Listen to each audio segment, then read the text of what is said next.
I need to get my Five Nights at Freddy's review done, but first, a little nappy nap.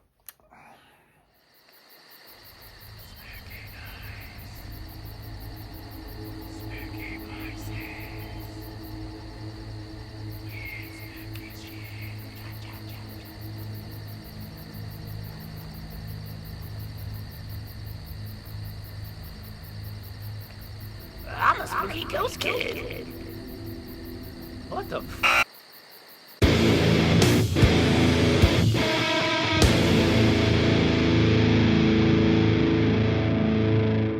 Hello and welcome to the Bearded Horror Review. My name is Dan, aka the Boogey Man, and on this channel I will review a horror movie, either classic or a new release. I will talk about some good points, some bad points if there are any of either. I will give it a rating out of 10 and let you know if I think it's worth watching or not, in my opinion. Which probably doesn't mean that much, but whatever. You're here and you're watching, so what are you going to do?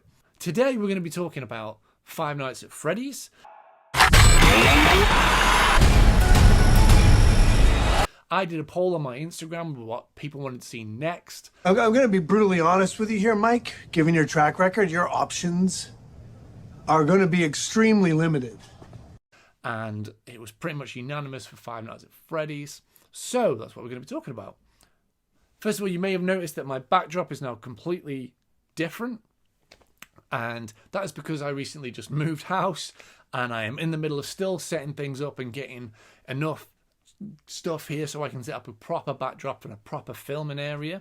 So forgive me if this keeps changing from every video for the next few weeks. That's why this video has kind of been delayed a little bit after my Saw video, but I'm going to be posting more regularly now I've moved and, I am in a home, which is great. So, Five Nights at Freddy's. This is going to be a spoiler review going forward, so if you don't want any spoilers, go watch the film or just turn this video off. There's one or the other. That'll help. And before we continue, guys, if you could leave a like and subscribe, that would be so awesome. It's a little thing for you, but it really helps out the channel and means a lot to me. Thanks a lot. So, Five Nights at Freddy's was released last year, 2023, as of recording. I had never played the games before. I haven't since. So I haven't played them at all. But I know that the premise is you work as a security guard, working 5 nights at a restaurant called Freddy Fazbear's. And as the nights go on, it gets increasingly more spooky. And that is pretty much what this film is. Our main character, Mike, is hired as the security guard to work at Freddy Fazbear's, which is like an old closed restaurant, but they seem to just keep open for security. They don't want to demolish it. They don't want to do anything with it. And we eventually find out why as the film goes on. But that is the bare bones of this plot. This film has so many plots going through it. It doesn't know what to focus on and what to do. For example, I'm going to tell you what happens in this film and what's driving the plot along. It gets so convoluted and there's no kind of cohesion between them all. I feel like as we go on and I tell you what happened and tell you my thoughts of why I think this is the case, it might make more sense. So, our main character, Mike, is a guy who's going from job to job. He's doing like security and stuff like that, but he never seems to stay anywhere very long. He is also the carer for his little sister. Turns out that when he was younger, his little brother was abducted. And since then, he's always had this thought of trying to find out who abducted his little brother. And this leads him to kind of have negative reactions in jobs and to kind of act out. At the start of the film, he tackles a guy into a fountain and beats the crap out of him because he thinks this guy's going to abduct a kid. And obviously this is his trauma response, and it's not good, guys. It's not good that he's not dealt with this. It seems he's trying to find out information through lucid dreaming. And he basically dreams every night of the abduction, and he thinks that at some point he's going to get information that's going to help him find his little brother. Because he keeps getting fired from job to job to job, he goes to his guidance counselor or whatever the hell it is. I can't remember the name of this. Matthew Lillard's character, where they basically talk through his job options. This guy tells him who he is, and he's like, I know I need a job, and I can't not have a job. The reason he can't not have a job, and he has to take whatever he can get. I was just calling to see if that job that you offered was still available. Yes. The security guard. It's because he's his little sister's carer. And on top of that, his auntie is trying to get custody of his little sister. One of the things that will prevent that is if he has a steady job. Are we getting kind of compounded with information already? Because it keeps going. There's loads more on top of it. There's too much going on, man. So, he gets the job at Freddy Fazbear's as the night security guard. Obviously, this place is closed during the day. It's just people will ransack it at night because of its reputation. He goes there first night. All he's got to do is watch the monitors, make sure people don't break in. If you're unaware of the games and what the premise is, essentially, there's animatronics at the Freddy Fazbear's, and they come alive at night. Freddy, this is my brother, Mike. Apparently. Because it doesn't really happen when the film starts. What does happen is he goes into work for the first night and immediately takes sleeping pills so he can lucid dream there.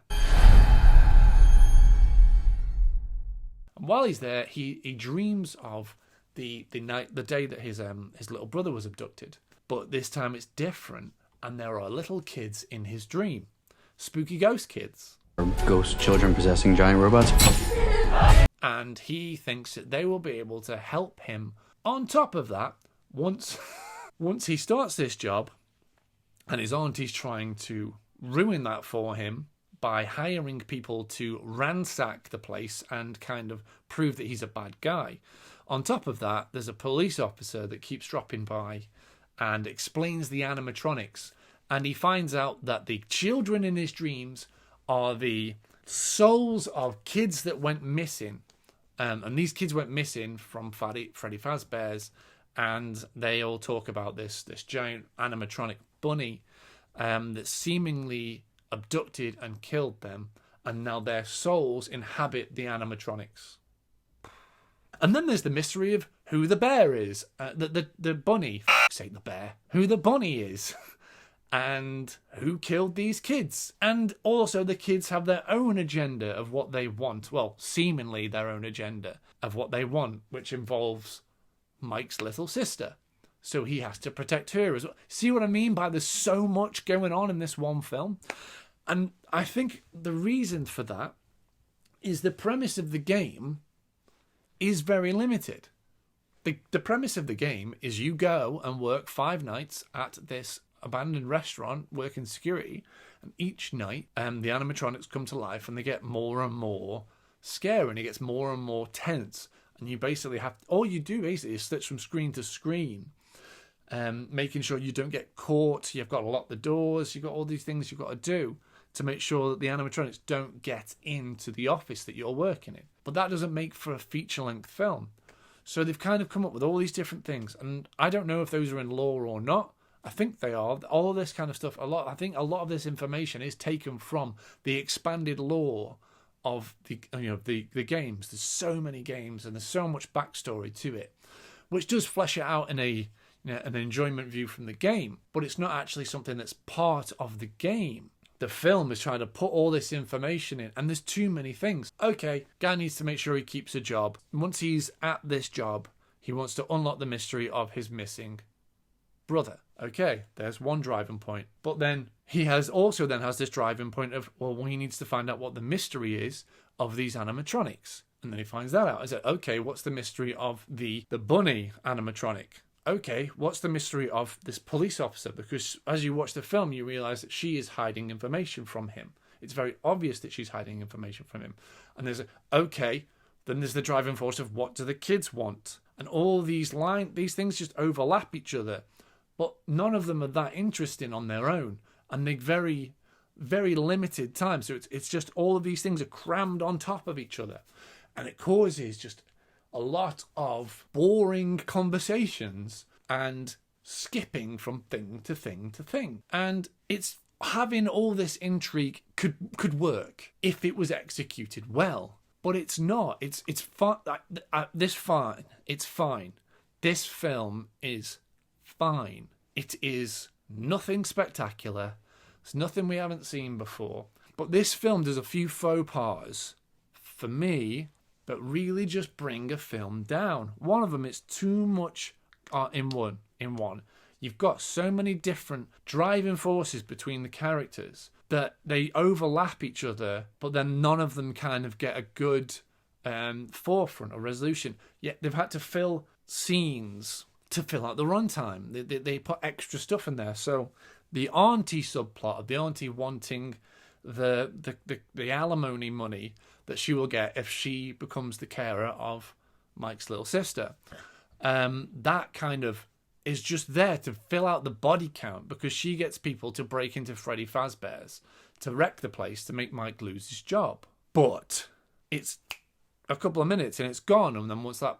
And then it kind of comes back in a little bit later, but for like 2 minutes. And then that plot line's really gone. And then we've got the plot line of the kids and the ghost kids and who they are. Well, we get that explained about 45, 50 minutes in. And it's kind of just, here's the information. There's no spectacle to it. So you're like, oh, okay. Well, that's that then. And then there's the plot line of trying to find the little brother. That kind of eventually just kind of goes, done. And it kind of resolutes quite abruptly. It's all just on top of each other, and there's no feeling of huge revelation and gratification for me. It was fine. It was like, oh, okay, that's cool. All right, oh yeah, okay, I get that.